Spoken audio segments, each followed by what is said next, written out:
kung mamarapatin po ninyo, pwede ko po bang ipakilala? Opo. Alam niyo po, ako po ay apo ni Gabriela Silang. Ako po'y Carino. Ang nanay ko po ay apo ni Gabriela Silang. Kaya po ako tagahanga ni Inday Sara Duterte dahil nakikita ko po sa kanya. Hindi naman po ibig sabihin lola ko siya. Pero nakikita ko po sa kanya yung tapang ng lola ko. Nakikilala ko po sa inyo ang magsasagip sa ating bansa, Inday Sara Duterte. Teka muna pala.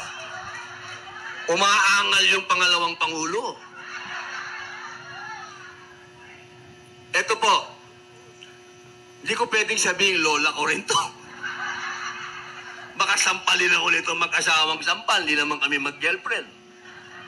Gusto ko pong ipakilala din sa inyo, eto, kung merong Bisayang Gabriela Silang, may Ilocanong Gabriela Silang. Dahil alam naman po, si Gabriela Silang ay taga-Abra. Ito po, ang daming nagtatanong. Napakadaming tanong. Totoo ba siya? Ganito ba siya? Ako po magsasabi sa inyo, totoo siya. Hindi po ako nagsinungaling kailanman. Ako po, napapanood naman nyo siguro noon pa kung paano ko pinagtanggol si Apo Lakay, yung senior. Nung nagagalit ang maraming tao noon at ayaw siyang ilibing, dadalawa lang ang taong nagtatanggol na siya'y mailibing. Una, si Rodrigo Roa Duterte. Pangalawa, ako, na kailangan siyang mailibing sa libingan ng mga bayani. Pinakikilala ko po sa inyo ang susunod na pangalawang Pangulo ng Pilipinas, Imelda Aimee Marcos. Oo na, ito naman. Kulang sa palakpak! Allahu Akbar! Ang gulo-gulo niya! Naku talaga naman! Wala pang bungad lang yan kasi pareho kami ni Vice President Inday Sara na walang talent. Hindi kami marunong kumanta. Nakakahiya po. Talaga naman. Diyos! Maraming salamat. Magandang hapon po sa inyong lahat. Na imbag nga malem kada kayo amin. Sino dito ay ket Ilocano? Ayan, Ilocano met gayem. At maupay, nga kulo, pa inyong nga tangan, mawaray-waray. Maayong hapon sa inyong lahat. Assalamualaikum, warahmatullah, wabarakatuh. Tuwan-tuwa po ako makapiling kayo at palibhasa nag-English si Robin. It's a great joy and privilege to join you this afternoon. A welcome respite from the travels of politics and the Senate. At least nakaligtas kami, nakatakas kami ni Robin. Talaga naman, hindi ako sanay dyan sa Senadong ganyan, paupo-upo. Higit sa lahat, walang humpay na bardagulan. Talaga naman. Bago ang lahat, kanais kong batiin, Rosella Bedwa Orbeta. Palakpakan natin, Pangulo Maisog, Kuala Lumpur. Nako, talaga naman ang titindi. Ang ating pinakamamahal, ang ating Attorney J.V. Hinlo. Huwag kang mainip, kampanya pa more, malapit na.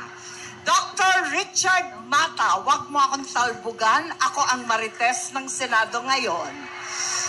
Attorney Jimmy Bondoc, ba't ang dami-dami mong alam? Ang galing niya kumanta, no? Tapos abogado pa. At higit sa lahat, nag-honeymoon pa yan, bagong kasal.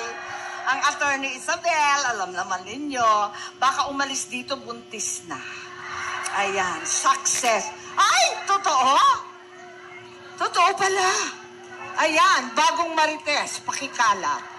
Ayan, bongga. Higit sa lahat, syempre, ang aking dakilang seatmate, Senator Robin Padilla. Nako, talaga naman, hindi totoo na pogi yan. Super pogi. O, di ba? Mabait pa. O, di ba? Higit sa lahat, kamuntik nang buntalin si Senator Joel Villanueva. Maisog kami talaga. Ako nasigawan ko si Risa Ontiveros. Sorry ha. Pasensya. Hindi ko natiis. Pasensya po. Talagang ganyan na. Walang overtime sa Senado. Napagod kami. At higit sa lahat, ang ating pinakamamahal VP, Inday Sara Duterte. Duterte, talaga naman. Na, talaga naman dahil kay Inday. Ibang-iba ang itsura natin ngayong hapon na ito kesa dating pagtambay sa Rotaraya Mall. Pag nakikita ko kayo dun pakalat-kalat lang tayo sa daan. Pero ngayon, nakapilipinyana mula ulo hanggang tiil. Wala akong masabi, ang bongga. Ang gaganda natin lahat, dapat araw-araw ganyan, kahit nagkukuskus ng banyo. Pwede po ba yun? Ang mga dakilang OFW, palakpakan po natin. Bawal ang homesick, andito kami lahat. Ayan. Talaga naman, tuwan-tuwa akong makapiling kayong lahat. Alam po ninyo, isang gabi, hilo na kami, tumayo kami bilang hukom at nagsuot ng damit bilang hukom. Nakita siguro ng iba sa inyo. Ayan, pero kami, mga pasaway ni Robin, hindi kami nagsuot. Ayaw namin nun, pangit. It's not my color, Chos. Ayan. Alam po ninyo, ang totoo, tumayo kami, pagkat kaakibat ng kalayaan ang responsibilidad na maging patas at marangal. Napakadaling maghusga ng kasamahan. Napakadali magtututuro sa kapwa. Napakadali pala na nakawin ang kalayaan ng isang matanda at may sakit. Napakadaling magsuot ng kapangyarihan at gamitin ito sa pansariling kapakinabangan. Pero dahil tayo ay malaya, may ilan dyan nagpapakasasa sa yaman at kapangyarihan. Meron din naman kumikilala sa tama. Samahan ninyo ako na tayong lahat sa likod ni VP Inday Sara Duterte ay maninindigan para sa bayan, para sa konstitusyon, para sa ating bansa. Dahil tayo ay malayang mamamayang Pilipino, ang mga tunay na hukom ng bayan. Kalayaan mula sa lulong sa kapangyarihan, alalahanin lagi itim pa rin ang kalayaan ng Pilipinas, ipaglaban ng tama, itama ang mali. Maraming salamat po sa inyong lahat. Mabuhay ang Pilipino, mabuhay ang mga Pilipino, higit sa lahat sa Malaysia. Palakpakan po natin ang ating minamahal na pangalawang Pangulo, VP Inday Sara